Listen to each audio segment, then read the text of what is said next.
नमस्कार, आप देख रहे हैं प्रदेश का भरोसेमंद news channel India news Madhya Pradesh Chhattisgarh. मैं हूं आपके साथ पराग गुप्ता। विकास तुम कहां हो? हम ऐसा इसलिए कह रहे हैं क्योंकि अलीराजपुर जिले के कई इलाकों में आज भी विकास अपना नंबर आने की राह देख रहा है, जिसका खामियाजा आम जनता को भुगतना पड़ रहा है। राजनीतिक पार्टियां अपने अपने कार्यकाल में क्षेत्र के विकास की बात कर रही हैं, लेकिन जमीनी हकीकत कुछ और ही है। अलीराजपुर में सड़कों का हाल बेहाल है। अंबुआ से लेकर गुजरात सीमा तक लगे करीब 30 किलोमीटर की सड़क किस तरह से खराब हो चुकी है, यह आपको तस्वीरों के जरिए हम दिखाएंगे। खराब सड़कों की वजह से आए दिन हादसे होते रहते हैं। बड़ी बात यह है कि क्षेत्र के बीजेपी नेताओं की अपने तर्क हैं, तो वहीं कांग्रेस भी अब आरोप लगा रही है कि 15 महीने की सरकार में सारे काम सेशन किए जा चुके हैं, लेकिन बीजेपी की सरकार आते ही कमीशन के चक्कर में सब कुछ बंद हो गया। ऐसे में अब इस मुद्दे पर चर्चा के लिए एक खास पैनल हमारे साथ जुड़ेगा, लेकिन उससे पहले सुनिए क्षेत्र के विधायक मुकेश पटेल क्या कुछ कह रहे हैं और फिर इंडिया न्यूज संवाददाता की ग्राउंड रिपोर्ट भी देखिए। ये जब कांग्रेस की सरकार आई तो हमारी सरकार में कलावती जी और हम दोनों ने रोड करवाए थे, जैसे कठेवाड़ा, आपका आजाद नगर, भाभरावाला, कठेवाड़ा, ऐसे कई रोड हम लोगों ने करवाए। लेकिन अभी ये हालत है कि वहाँ रोड का काम चल नहीं रहा हो। कई रोड तो अभी तक टेंडर भी नहीं हुए। इसका ये मतलब ये लगता है कि भारतीय जनता पार्टी के नेता कार्यकर्ता वहाँ काम ही नहीं करना चाहते हैं, क्योंकि इनको विकास से कोई मतलब नहीं है। ये सिर्फ दिखावा करते हैं और जो ठेकेदार है उसको डरा धमका के या तो ये इनका काम निकला लेते हैं और काम सही करने नहीं दे रहे हैं। अभी मैंने बीच में भी कठेवाड़ा रोड देखा, वहाँ हालत इतनी खराब है, वो इतना घटिया रोड बन रहा है, उसकी जांच होनी चाहिए। प्रदेश सरकार चाहे लाख दावे करे, लेकिन अलीराजपुर जिले की सड़कें जो है वो बदहाल है। हम जिस जगह भी मौजूद है वहाँ की सड़कों की हालत आप देख सकते हैं, जहाँ की साइड पट्टियाँ लगभग पूरी तरह से खत्म हो चुकी है। आज ही की बात की जाए तो आज सुबह एक एक्सीडेंट हुआ। एक ट्रक जो है वो पुल के ऊपर घुस गया, जिसके बाद से घंटों से वो वहीं का वहीं है और लगातार जाम लगा हुआ है। सवारी की बात की जाए तो वो बेचारी पैदल अपने सामान को ढोकर यहाँ तक पहुँच रही है, वह अपने गंतव्य तक पहुँच रही है। दिलीप पानी, इंडिया न्यूज, अलीराजपुर।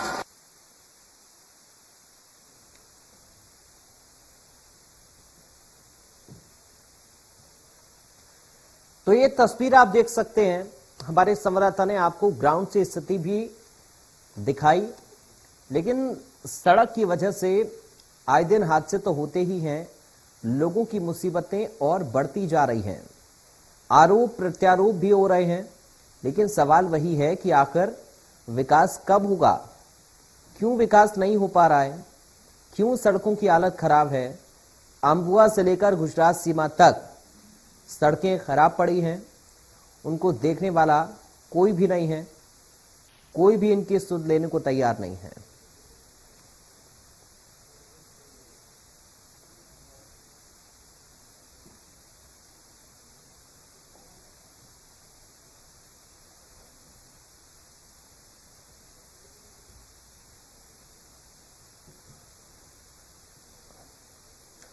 चलिए, दो खास मेहमान हमारे साथ जुड़ गए हैं इस पर चर्चा करने के लिए। आपका परिचय करा दूं, बीजेपी से पूर्व जिलाध्यक्ष हैं राकेश अग्रवाल। राकेश जी, आपका स्वागत है इंडिया न्यूज में। और कांग्रेस पार्टी से जिलाध्यक्ष हमारे साथ ओम सेठ जी, आपका स्वागत है। राकेश अग्रवाल जी, शुरुआत में आप ही के साथ कर रहा हूं। ये जो सड़कों की स्थितियां खराब इस वक्त नजर आ रही हैं, लोगों को जो परेशानी उठानी पड़ रही है, ये कब तक और चलेगा सर, और इसकी वजह आखिर क्या है?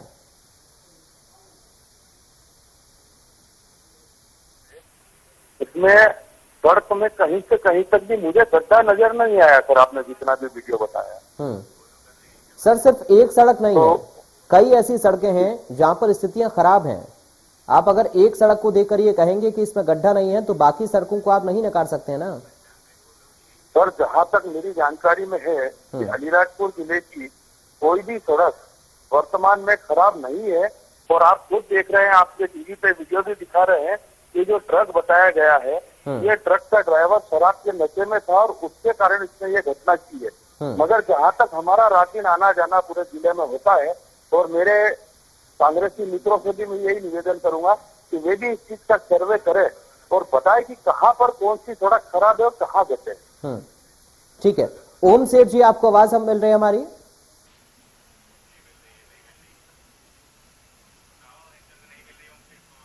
क्या ओम सेठ जी हमारे साथ जुड़े हुए हैं? चलिए, अभी लगता है उन तक आवाज नहीं जा रही, एक बार फिर से हम संपर्क करने की कोशिश करें। लेकिन राकेश अग्रवाल जी, इतनी जिम्मेदारी तो सर जनप्रतिनिधि होने के नाते आप लोगों की बनती है कि अगर लोग वहां के कह रहे हैं कि सड़कें खराब हैं, तो कम से कम ग्राउंड पर उतरकर ये देखा तो जाए कि आखिर कहां कहां कौन कौन सी सड़कों पर स्थितियां खराब हैं। सर, मैं आपसे यही बताना चाहूंगा कि मैं पूरे जिले में भ्रमण करता रहता हूं और वर्तमान में ऐसा कोई भी क्षेत्र नहीं है कि जहां मेरा भ्रमण नहीं हुआ। मैं इसीलिए मैं पूछना चाहता हूं कि जिसके द्वारा भी ये बताया गया कि सड़कें खराब, ये जरूर है कि कुछ जगह पुरानी सड़कें हैं जिनकी चौड़ाई कम है जी, उससे साइडें दबी हुई है और उसके कारण कुछ घटना दुर्घटना हुई है।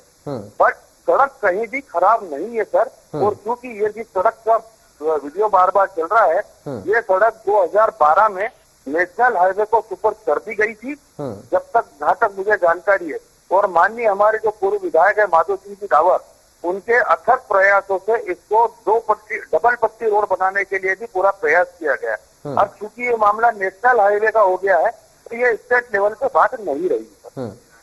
लेकिन सरकार तो सर आप ही की है ना, कम से कम अगर आप बता रहे हैं कि चौड़ीकरण सड़कों का होना है और 2 लेन की सड़कें वहां पर बननी है, तो उसके लिए प्रयास कम से कम आप लोग करेंगे तो किन तक बात भी पहुंचेगी, और बात पहुंचेगी तो कुछ ना कुछ समाधान तो होगा ही। हम लोग सतत प्रयास में लगे हुए हैं। अब चूंकि क्या है, ये जो भाभरा कच्चीवाड़ा एरिया है, ये फॉरेस्ट लैंड के अंतर्गत आता है, तो इसमें कुछ टेक्निकल प्रॉब्लम्स है जो फॉरेस्ट के कारण क्लियर नहीं हो पा रही है, उसके कारण थोड़ा सा ये रुका हुआ। जबकि मैं आपकी जानकारी के लिए बता दूं कि हमने हमारे अथक प्रयास से 2 साल पहले ही इस रोड को रिन्यूअल करवाया है और पूरा इस रोड को हमने तेजावाड़ा से लेके अम्बुआ तक का नया बनवाया है।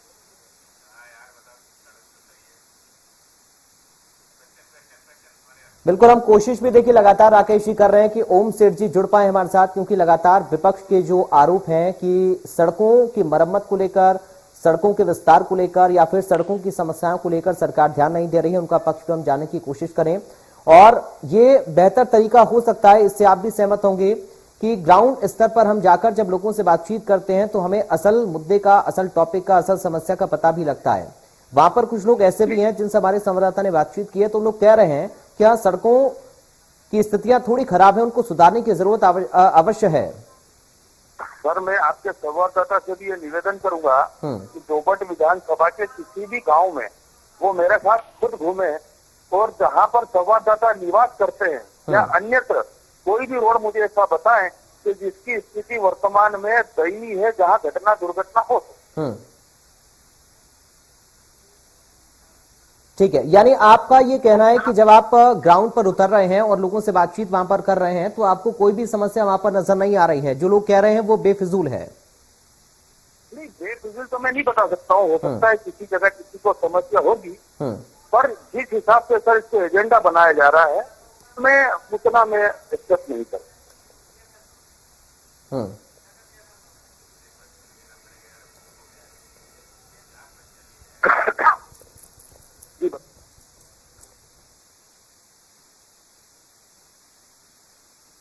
से हम लगातार संपर्क करने की कोशिश कर रहे हैं और उनसे उनका पक्ष में हम जानेंगे, लेकिन फिलहाल वक्त एक छोटे से ब्रेक का हो रहा है, बहुत जल्द हम हाजिर होंगे। मैं आना चाह रहा हूं, आपको आवाज मिल रही है हमारी? जी ओम सेठ जी, सड़कों की स्थिति को लेकर आज हम चर्चा कर रहे हैं। राकेश अग्रवाल जी भारतीय जनता पार्टी से पूर्व जिलाध्यक्ष हमारे साथ हैं, वो ये कह रहे हैं कि स्थितियां बेहतर हैं। आप लोग बिना वजह आरोप लगा रहे हैं, सड़कें दुरुस्त हैं। चौड़ीकरण की अगर बात है तो उसको लेकर वो अब केंद्र का फैसला है, केंद्र इस पर अब संज्ञान लेगा, ये स्टेट का मसला नहीं है। देखिए, 15 साल से भारतीय जनता पार्टी की सरकार थी, लेकिन इन 15 सालों में सरकार ने सड़कों पे कोई ध्यान नहीं दिया है। भावरा से कच्चीवाड़ा का मार्ग पूरा अवरुद्ध था और अभी आम्बवा से लेके भावरा तक का मार्ग लोगों को आवाजाही में काफी दिक्कत आ रही है, लेकिन भारतीय जनता पार्टी की सरकार कोई ध्यान नहीं दे रही है।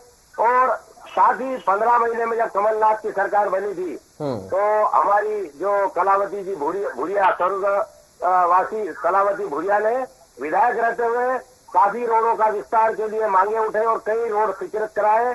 जब उस समय 15 महीने की सरकार में जो रोड स्वीकृत हो चुके थे वो अभी उनका काम जारी है, लेकिन भारतीय जनता पार्टी ने कोई ध्यान नहीं दिया।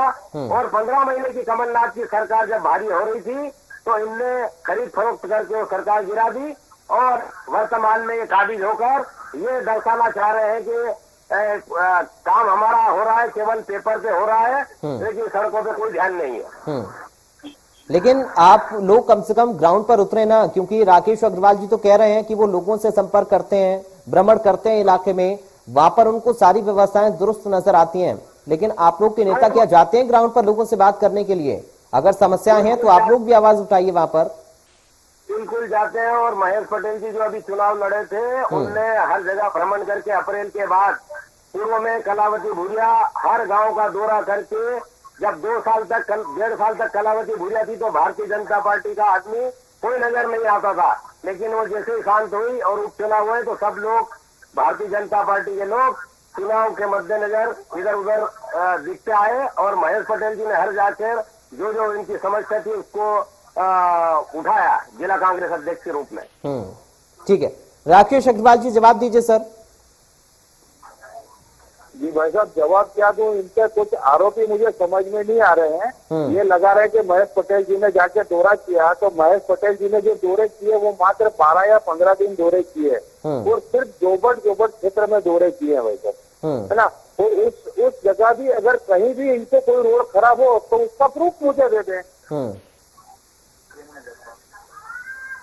ओम सेठ जी बता रहे हैं जी, मतलब मैं कंप्लीट कर लूं। हाँ। और ये भी साहब बता रहे हैं कि माननीय कलावती भूरिया जी ने प्रयास किया तो 1.5 साल की कमलनाथ जी की सरकार ने कितना विकास किया है और कितनी सेंक्शन अलीराजपुर जिले के जोबट विधानसभा को किया है, वैसा उसका एक आध दस्तावेज तो मुझे बता दें।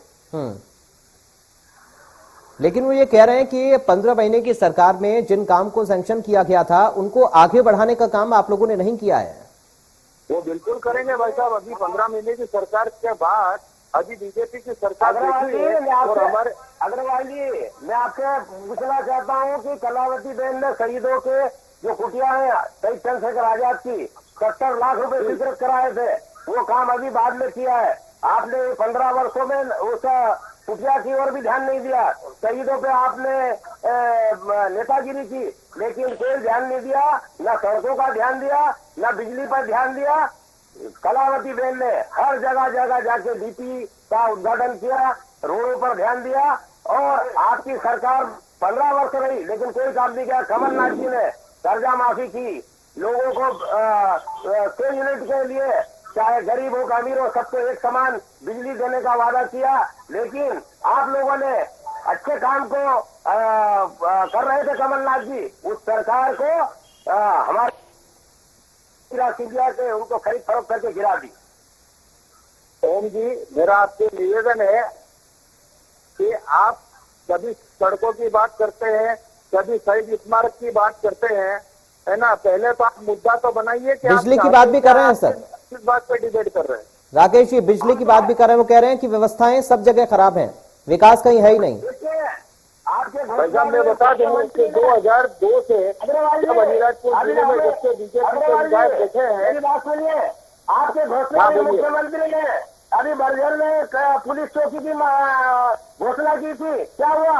अभी हायर सेकेंडरी और हाई स्कूल को तुमने वो बाबा के नाम से, पृथ्वी बाबा के नाम से, स्वतंत्रता सेनानी के नाम से करने के लिए उसका क्या हुआ?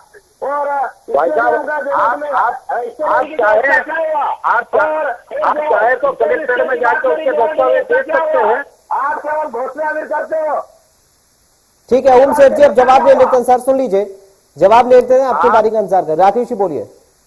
आप पहले कलेक्टर में जाकर देख लीजिए कि जितनी घोषणाएं माननीय शिवराज सिंह जी चौहान ने की है उन सभी घोषणाओं पे अमली जामा पहनाना शुरू हो गया है। और आप जो बता रहे हैं 2 करोड़ की घोषणा की है माननीय शिवराज सिंह जी चौहान ने, और उसमें से 70 करोड़ के जो रोडों का इनका ना प्रपोजल बन गया, उनके काम चालू होने की तैयारी में है भाई साहब। आप पहले जानकारी निकालिए। आपको जानकारी होगी, मुख्यमंत्री जी ने नर्मदा का पानी बरझर सजावाड़ा तक लाने की वादा करा था, 2 साल हो गए, उसका आज तक क्या हुआ आप बताइए। मैं आपकी जानकारी के लिए दे दूं, आप अलीराजपुर में रहते हैं और नर्मदा का पानी अभी तक कहां पर आ गया है ये आप खुद मुझसे ज्यादा भली भांति समझते हैं, और आगे का काम भी कितनी प्रगति से चल रहा है वो भी आप अच्छी तरीके से जानते हैं। कहाँ पर है आपके, सुनो आप जो बोल रहे हो, तो अभी तक ये जो चुनाव के समय भी ये नर्मदा का पानी की बात हुई, उसके ऊपर कोई प्रत्युत्तर आपके मुख्यमंत्री जी ने नहीं दिया और न किसी नेता ने दिया। माननीय ओम जी, मात्र 27 दिन हुए उस घोषणा को, है ना। 27 दिन में एकदम कोई काम नहीं होता है, उसी काम का प्रोसेस रहता है, हर काम का एक तरीका होता है। ऐसा तो नहीं कि हाथ। हेलो, ठीक है, लगता है राकेश जी की आवाज चली गई, लेकिन ओम जी, राकेश अग्रवाल जी कह रहे हैं कि कामों को समय लग रहा है, ऐसा नहीं है कि काम नहीं हो रहे हैं। आप लोगों को विकास नजर क्यों नहीं आता है? कितना समय लगता है साहब? हाँ। देखिए, अभी वर्तमान में इनने जो भी घोषणा की है उसका आज तक पूर्व की घोषणा का कुछ नहीं हो रहा है। अभी लंबी लंबी घोषणा चुनाव में वादे किए थे, उसका भी अभी जमीनी स्तर पे कुछ नहीं हो रहा। ये केस जरूर रहे हैं, लेकिन जनता अभी भी इनसे ये पूछ रही है कि अभी तक जो मुख्यमंत्री जी ने घोषणा की उसका कब होगा। जिसको सुना, इनके पास चुनाव में बीजेपी के पास कोई नेता नहीं था, तो कांग्रेस के सुलोचना, ये हमारी पूर्व विधायक थी, उसको ले जाके चुनाव लड़ाया। ये बड़ी बड़ी बातें करें तो क्या हो, इनके पास नेता नहीं है, नीति नहीं है। कांग्रेस की विचारधारा के जो लोग हैं उनको तोड़ के ले जाके और चुनाव लड़वाते हैं, क्योंकि इनके सर्वे में आ गया था कि भारतीय जनता पार्टी हार रही है, इसलिए कांग्रेस के लोगों को ले गए। ठीक है, राकेश जी जवाब दीजिए।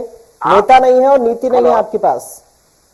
हेलो राकेश जी, आपको आवाज मिल रही है? हाँ, आवाज मिल रही है। राकेश जी, ओम जी कह रहे हैं कि आपके पास ना तो नेता है, ना ही नीति है, ना ही नियत है। मैं भाई साहब, मैं यही बताना चाहता हूँ ओम जी को कि वो कह रहे हैं कि बीजेपी के पास नेता नहीं है। बीजेपी को अच्छी नेता की परख है, जो परख कांग्रेस नहीं करता है। तो अच्छे नेता बीजेपी ने लिए और अच्छे नेताओं को टिकट दिया और उनको विजयी भी बनाया। और आज अगर ये कह रहे अच्छे नेता नहीं है तो मोदी जी से क्यों परेशान है, शिवराज सिंह जी से क्यों परेशान है? ये तो बता दें मुझे। 15 वर्षों में हमारे 15 महीने की सरकार है, परेशान तो आप लोग से। बिना कुर्सी के आप रह नहीं सकते, क्योंकि आपने जो स्वाद चखा है, तो आपने क्या है, विधायकों को खरीद फरोख्त करके और सरकार को गिरा दी। वर्तमान में आपने जो सुलोचना बहन को आप ले गए, क्योंकि सर्वे में आ चुका था कि भारतीय जनता पार्टी में चीटिंग हो रही। 3 सर्वे हुए, तीनों सर्वे में ये आ चुका था कि हमारा विधायक न तो माधु सिंह जी जीत सकते हैं, न नागर सिंह जी जीत सकते हैं, न दीपक चौहान जीत सकता। आपके पास नेता ही नहीं थे।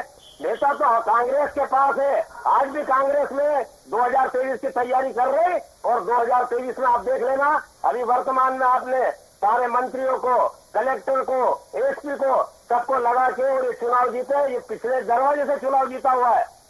जनमत तो कांग्रेस के साथ है।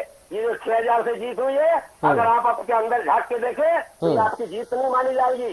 ये जनता ने महेश पटेल को आशीर्वाद दिया है। ये आपने सरकार, पूरे मंत्री, मुख्यमंत्री, अगर आपने विकास किया होता तो मुख्यमंत्री आज 2-3 दिन बाद क्यों आए? रात को क्यों रुकना पड़ा? और क्यों धनबल, जनबल, पैसा, शराब, आपने कितने वोटों को कांग्रेस के लोगों को के साथ खरीद फरोख्त करी? किसी को 151 में डाला, किसी को दूसरे प्रकरण में डाला।